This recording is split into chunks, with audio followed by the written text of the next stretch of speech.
Never in all my years of gaming have I ever seen a game get turned on before it was even released. Not even Yondev could pull this off. This is insane. PvZ Replanted was announced on July 31st of 2025. It promised a faithful 4K remastering of the classic. It also boasted new modes, a lot of never before seen concept art from the early stages of development, and some pretty nice quality of life features too, like the fast forward button. Not to mention being on almost every new generation console. Basically, if you loved this withered husk of a franchise as much as I did, your ass was handing EA a crisp $20 bill. And why wouldn't you? I mean, if you pre-ordered early, you'd get this beautiful retro skin, right? So retro, guys. And from July 31st onward, they promoted this heavily. Not only were we getting new merch of PvZ characters for the first time in years, we were also getting appearances out in PAX West. The hopium had already been injected into my veins. It really did feel like PvZ was back, and it was unstoppable. That is, until September 11th,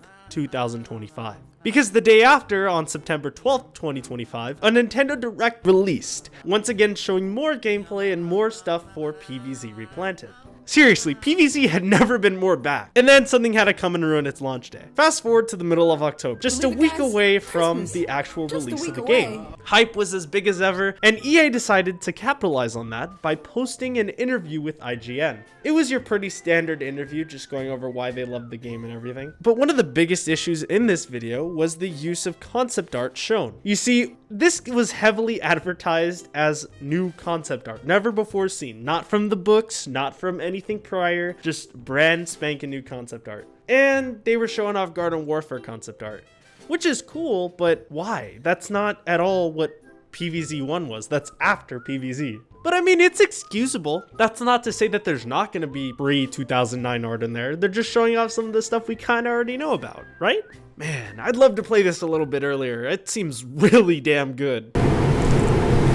Oh no, it got preloaded and was subsequently leaked. To give you an idea of what the fuck happened exactly, let me break it down. EA decided to preload the game so that you didn't have to wait till exactly midnight to start downloading the game, which is kind of weird considering PvZ isn't supposed to be a big game. You know, it's kind of small, but whatever. A lot of games do it because it's easier to have the device preload it and then have it ready to be playable at midnight versus buying it and then waiting for it to download. That's just not ethical. So to give you an idea of how exactly they got through this barrier, they downloaded the game. They obviously couldn't run it because EA Play wouldn't let you do it. So they included a dummy exe file. So when you execute it, you run it. And it runs perfectly fine for some reason. Meaning you could play this game a whole week early. And let me tell you, there were plenty of problems with this game. Found almost immediately, not just in gameplay, but in the files too. So in the files, there's a set of sprites for everything. There was another set of those sprites that were all AI upscale. Everything. Plants, zombies, menu items, everything was AI upscaled. There were also 4K renders of bushes for some reason. I don't know why. And then not even counting the gameplay elements like the jankiness and all that. I know you've seen some of the clips already, like this one, where the zombie just ignores everything and runs straight into the house. We would find out eventually that this game only had about 6 months of development time. 6 months! Just to remind you, this is a day one release we're talking about. So before we even jump into all the issues that have been found so far, it's important to note that this was going to be the experience people were going to get on day one. Even if there was a day one patch later, this would still be an issue. The outrage has spread pretty much everywhere too. It even hit Instagram Reels, with users claiming that Crazy Dave touched them upon purchasing this game. Let me make this clear.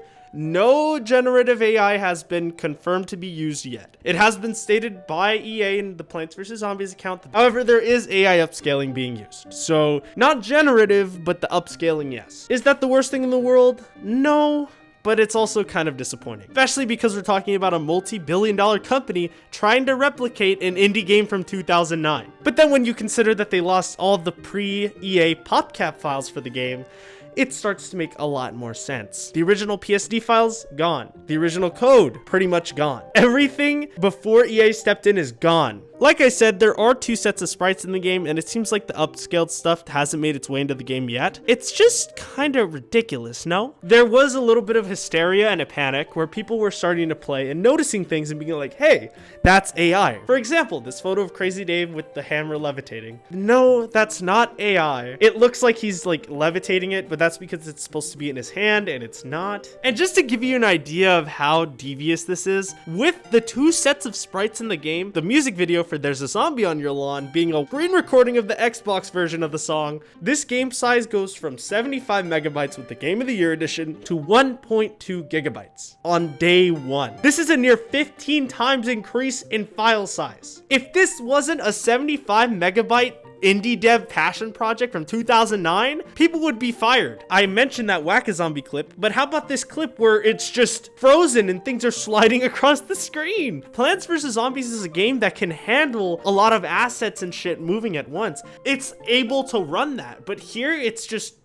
Remember that list of issues I mentioned earlier? Here are just a few of those bugs in action. Zomboss's eyes don't turn blue when he shoots an ice ball. The Zomboss fight is also missing its health bar. The game completely soft locks after beating Walnut Bowling. The speed up feature I mentioned actually speeds up the music as well, not just the gameplay. The Wintermelon is off-centered. Squash's pupils look very small compared to the original. Graves can overlap with each other in Whack-A-Zombie. If you have a plant selected, then go to use Cob Cannon, the plant is no longer usable for the rest of the level. The amount in versus mode are ridiculous. If you buy the rake, it'll show up in versus mode. If a player's on keyboard and another's on controller, and the keyboard player currently holds a plant and the controller player places down a zombie, the plant that the keyboard player was holding is now unable to be used for the rest of the game. Using an explosive on a gravestone in versus will also cause a burned zombie to show in its place. And the versus cutscenes don't end with any music or anything. Crazy Dave's store doesn't have any music anymore. It just plays whatever you were playing when you entered. Mouse mode on the Switch 2 version swaps you back to controller mode if you lift up the Joy-Con. Garlic doesn't have visuals depending on his health. A 6th lawnmower shows up in the vase breaker levels you play during the fog stage. Pea projectiles do not have normal sounds. And of course, Twin Sunflower's petals are extended too far out of its heads. And while I was putting this video together, Zach Scott actually started playing the damn game 2 days early, even before IGN. And a lot of the issues that we mentioned here are present in his gameplay. So no,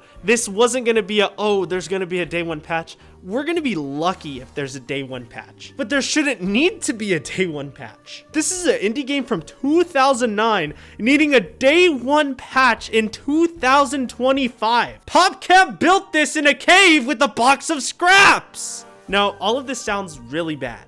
And it is. Something I kind of glossed over when they were showing gameplay. They had a fake sneak peek stream setup where there were 2 players, Spudboy and No Cap Shroom. It just kind of encapsulates how I feel EA's been using Plants vs. Zombies. They kind of parade it like, look guys, it's alive, it's a thing, it's great, awesome, yeah. You have this fake chat running, you have these 2 fake Discord call things running, like, it just feels so evil.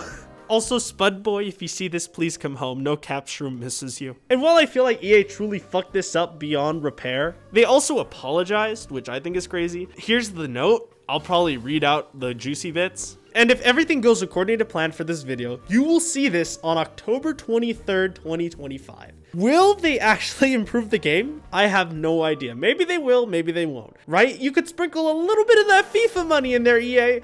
I know you got it.